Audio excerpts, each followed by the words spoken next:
जी, तो आपको इस दिखाई दे रहा होगा कि हमने पहला चैप्टर खोल रखा है sexual reproduction in flowering plants. ये क्लास 12th की बायोलॉजी सेक्शन का बॉटनी का पहला चैप्टर क्लास 12th का। तो आइए शुरू करते हैं। सबसे पहले यहाँ पे दिया गया flower a fascinating organ of angiosperms. Angiosperms flowers की ब्रांच को कहा जाता है और फ्लावर एक पार्ट है उसका। इसमें काफ़ी सारे अलग अलग टाइप के फ्लावर्स होते हैं। उन फ्लावर की एनाटॉमी मॉर्फोलॉजी क्या होती है, फ्लावर के अंदर क्या होता है, सब चीज़ें हम विस्तार से पढ़ेंगे। तो देखिए, are we not lucky that plants reproduce sexually the myriads of flowers that we enjoy gazing at the scents and the perfumes that we soon over the rich colors that attract us। myriads का मतलब होता है गुच्छा। गुच्छा इस संदर्भ में कि आपने एक फूल देखा होगा और काफ़ी सारे फूलों के कॉम्बिनेशन को गुच्छा कहते हैं। और यहाँ पे लिखा गया है कि उनके अलग अलग सुगंध, उनके अंदर अंदर विभिन्न रंग, रिच कलर्स, किस टाइप के कलर्स होते हैं जो हमें अट्रैक्ट करते हैं। या फिर तो फ्लावर को देखकर हम अट्रैक्ट होते हैं या उनकी स्मेल, उनकी सुगंध से। फ्लावर्स के परफ्यूम्स भी बनते हैं, जैसा कि यहाँ पे आगे भी बताया। ये देखिए, perfume that we swoon over. इसके अलावा हम आगे पढ़ते हैं। Flowers do not exist only for us to be use for our own selfishness. All flowering plants show sexual reproduction. यहाँ पे बताया गया है कि जो फ्लावर्स होते हैं, जो फूल होते हैं, वो केवल मानव प्रजाति की सेल्फिशनेस, उनकी आवश्यकता के अनुसार नहीं होते। मतलब वो उनका कल्चरल हेरिटेज है, मतलब वो खुद की वजह से हैं। All flowering plant show sexual reproduction. सारे फ्लावरिंग प्लांट्स में सेक्सुअल रिप्रोडक्शन होता है। All look at the diversity of structure of the inflorescence flowers and floral parts shows an amazing range of adaptation to ensure formation of the end products of sexual reproduction, the fruits and seeds. In this chapter, let us understand the morphology, structure and process of sexual reproduction in flowering plants and angiosperms. यहाँ पे हमें ये बताया गया है कि जो flowers रहते हैं वो एक पर्टिकुलर एरिया में नहीं रहते। डाइवर्सिटी है, डाइवर्सिटी मतलब काफ़ी अलग अलग विभिन्न जलवायु के तहत वहाँ की अलग अलग तरह की जलवायु के अनुसार अलग अलग तरह के फूल वहाँ पे पाए जाते हैं। इसके अलावा यहाँ पे लिखा गया है कि इसके अंदर बीज भी होते हैं, सीड्स और फ्रूट्स, जो फल होता है वो भी उगते हैं इन फ्लावर्स में। हम इनकी मॉर्फोलॉजी, यहाँ पे एक नया वर्ड आया मॉर्फोलॉजी, आपने 11th में भी पढ़ा होगा morphology in flowering plants. Morphology मतलब बाहरी आवरण। हम फ्लावर को, एक फूल को बाहर से किस प्रकार देखकर पहचान सकते हैं, वह होती है मॉर्फोलॉजी। स्ट्रक्चर, वो किस तरह से बना हुआ है, उसका स्ट्रक्चर क्या है, ये देखकर हम पता कर सकते हैं। ये सभी हम इस चैप्टर में पढ़ेंगे। तो यहाँ हमने इंट्रोडक्शन पढ़ लिया, चलिए हम आगे बढ़ते हैं। Flower a fascinating organ of angiosperms. Human beings have had an intimate relationship with flowers since time immemorial. Flowers से हमारा रिश्ता बहुत पुराने समय से है। Flowers are objects of aesthetic, ornamental, social, religious and cultural values. Flowers को हम कई जगह यूज़ कर सकते हैं। एस्थेटिक्स, कहीं आपने देखा होगा कि आज के समय में कई सारी लड़कियां अपने बालों को संवारने के लिए उनमें फूल लगाती है। आपने फिल्मों में, मूवियों में भी देखा होगा कि वो पति अपनी पत्नी को गुच्छा दे रहा है या गेंदे का फूल दे रहा है, या फिर बालों में लगाने के लिए। ये महाराष्ट्र की साइड बहुत ट्रेंड चलता है। इसके अलावा हम सोशल, सामाजिक कार्यक्रम में भी फूल से किसी का स्वागत करते हैं, किसी को रिस्पेक्ट, गेस्चर देने के लिए हम फूल का इस्तेमाल करते हैं। इसके अलावा रिलीजियस में, कल्चर में आपने देखा होगा कि हिंदू सनातन धर्म में फूल को बहुत महत्व दिया गया है। हाँ, भगवान को एक फूल अर्पित किया जाता है। अलग अलग तरह के फूल सब अपने अपने अनुसार, सब अपनी अपनी मान्यताओं के अनुसार अर्पित करते हैं। इसके अलावा कल्चरल वैल्यूज़, हमारे कल्चर, हमारे ट्रेडिशन में फ्लावर्स का बहुत महत्व है। चलिए आगे चलते हैं।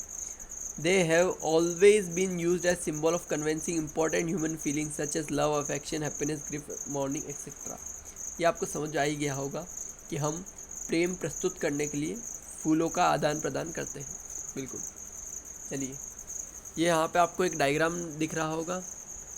इस डायग्राम में बताया गया है ये फ्लावर का एनाटॉमी, मतलब फ्लावर कैसा दिखता है, बाहर से हमें दिखता है मॉर्फोलॉजी के साथ, और एनाटॉमी हमें आंतरिक आवरण कैसा है फ्लावर के 4 रोल्स होते हैं। रोल्स मीन्स जो पार्ट्स होते हैं फ्लावर के अंदर, उनमें होता है calyx, Corolla, gynoecium, androecium. Androecium male reproductive parts होते हैं फ्लावर के, और गाइनोशियम फीमेल रिप्रोडक्टिव पार्ट्स होते हैं। स्टिग्मा, मेन स्टिग्मा जो स्ट्रेट लाइन आपको दिख रही है फ्लावर के अंदर, ये बेसल पार्ट जो है इसे ओवरी कहते हैं। यहाँ पे सेपल आपको दिख रहा होगा। मैं थोड़ी लाइट और तेज़ कर देता हूँ जी। तो सेपल जो पत्ते वाला पार्ट है उसके फोरसेप को सेपल कहते हैं। जो लॉन्ग डंडी टाइप दिख रहा है उसे फिलामेंट कहते हैं, और जो ओवर स्ट्रक्चर है उसे पेटल कहते हैं। एंथर फ्लावर के अपर पार्ट को कहते हैं। इसके अलावा लॉन्गिट्यूडनल सेक्शन ऑफ फ्लावर हमने ये देख लिया। चलिए आगे बढ़ते हैं। यहाँ पे बताया हुआ है कि आपने क्लास 11th में पढ़ा होगा कि फ्लावर किस किस टाइप्स के होते हैं। अब हम आगे की संरचना करते हैं ना। चलिए, pre fertilisation structure and events. Much before the actual flower is seen on a plant, the decision that the plant is going to flower has taken several hormonal structural changes. The differentiation, further development, the floral primordium, inflorescence are formed which bear the floral buds, and then the flowers in the flower, the male and female reproductive structures. जी, हमने ये अभी पढ़ ही लिया है कि ये flower में mail और फीमेल रिप्रोडक्टिव स्ट्रक्चर्स होते हैं। चलिए आगे बढ़ते हैं जी दोस्तों। तो आगे ये पार्ट है स्टेमन, माइक्रोस्पोरेंजियम और पोलन ग्रेन्स। यहाँ पे फिगर 1.2 देखिए। यहाँ पे हमें स्टेमन का पूरा पार्ट और उसका लॉन्गिट्यूडनल का सेक्शन भी दिखाया गया है। चलिए हम इसे विस्तार से समझते हैं। यहाँ पे स्टेमन के 2 पार्ट्स दिखाए गए। The long cylinder stock called the filament. ये जो लॉन्ग स्टॉक की जो लंबी डंडी आपको नज़र आ रही है इसे आप फिलामेंट कहते हैं।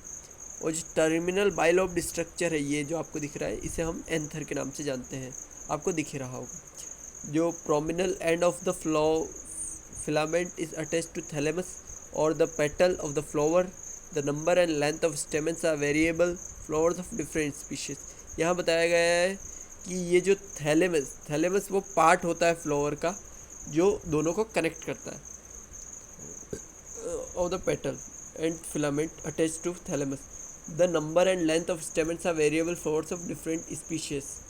यहाँ पे अलग अलग टाइप के फ्लावर दिखाए गए। If you were to collect stamens each from 10 flowers, अगर आप स्टेमेन से 10 फ्लावर्स को कलेक्ट करते हो, उन्हें अरेंज करते हो और एक स्लाइड में उन्हें बनाते हैं, तो वो हमें नेचर का एक ब्यूटीफुल क्रिएशन बताता है।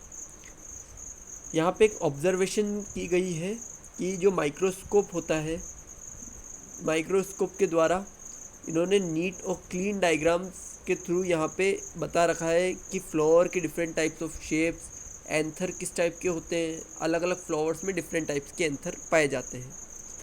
हम आगे बढ़ते हैं।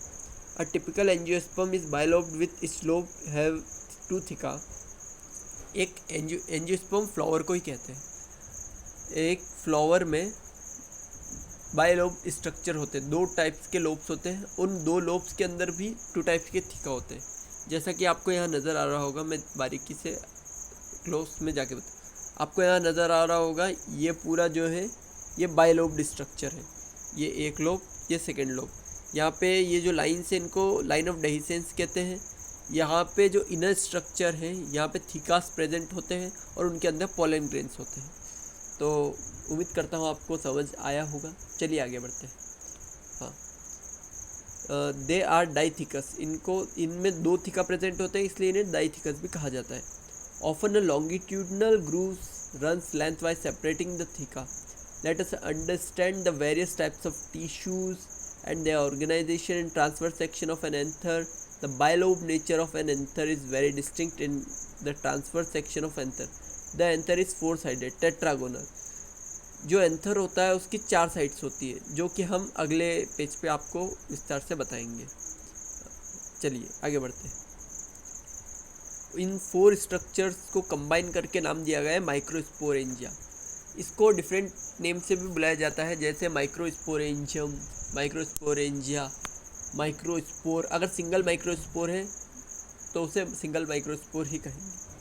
The microsporangia develop further and become pollen sex. जो माइक्रोस्पोरेंजिया होता है वो डेवलप होता है और पॉलन सेक बनाता है, मतलब इनका कॉम्बिनेशन जो रहता है वो उस बंच को कहते हैं pollen sac. The extend longitudinal all through the length of an anther are packed with pollen grains. In a transverse section a typical microsporangia appears near circular outline. It is generally surrounded by 4 walls. इसमें 4 walls होती है, जैसा कि आपको पता ही होगा, आपके school में भी पढ़ाया होगा। 4 वॉल्स का नाम है एपिडर्मिस। यहाँ पे ध्यान से देखेंगे तो आपको दिखेगा एपिडर्मिस, एंडोथीसिकम, मिडिल लेयर और टेपटम। इन चारों के बारे में हम नेक्स्ट स्लाइड में पढ़ेंगे। चलिए, द आउटर लेयर 3 लेयर्स जो होती है वो प्रोटेक्शन का काम करती है। एक फ्लावर के अंदर जो एंथर होता है उसको, और जो वो पॉलन रिलीज़ करेगा, उस पॉलन की सुरक्षा का काम, उसको प्रोटेक्ट करने का काम जो है वो बाहर की 3 लेयर, और तीनों लेयर का नाम आपको बता ही दिया गया है, एपिडर्मिस, एंडोथीसिकम और मिडिल लेयर। चलिए आगे बढ़ते हैं। जो इनर मोस्ट लेयर होती है उसका नाम है टेपेटम। उसका काम होता है वो जो पॉलन ग्रेन डेवलप हो रहा है उसको नरिश करना, हाँ। और इसके आगे है cell of the tapetum possesses dense cytoplasm. जो टेपेटम के सेल्स होते हैं उनमें एक डेंस साइटोप्लाज्म आपने पढ़ा होगा, cell the unit of life, class 11th में। साइटोप्लाज्म एक पार्ट होता है, वो ह्यूमन के अंदर भी होता है और प्लांट्स के अंदर भी होता है। When the anther is young, जब एंथर यंग होता है, छोटा होता है, 2 मिनट रुकिए। जो एंथर यंग होता है वो कॉम्प्लेक्सली अरेंज होता है होमोजेनस सेल्स से, जिसको स्पोरोजेनस टिश्यू भी कहा जाता है, जो ऑक्यूपाई करता है centre of cell each microsporangium. चलिए हम नेक्स्ट पेज पे आते हैं। ये दोस्तों, तो यहाँ पे जो हमने आपको बताया उसको विस्तार से डायग्राम में देख लीजिए। यहाँ पे हमने बताया सबसे आउटर लेयर होती है एपिडर्मिस, उसके अंदर की इनर लेयर होती है एंडोथीसिकम, उसके अंदर की मिडिल लेयर और टेपेटम। इनके सेंटर में एक कनेक्टिव टिश्यू प्रेजेंट होता है, और ये जो मेन एंड में बनाते हैं एंडोथीसिकम की इनर लेयर में जो 2 थिकास बताए थे ना, ये 2 थिकास है जो बायलोब्ड है, ये आपको दिख रहे होंगे स्ट्रक्चर में। इसीलिए आज के लिए दोस्तों इतना ही। आगे का चैप्टर जो है वो हम बाद में करें। धन्यवाद।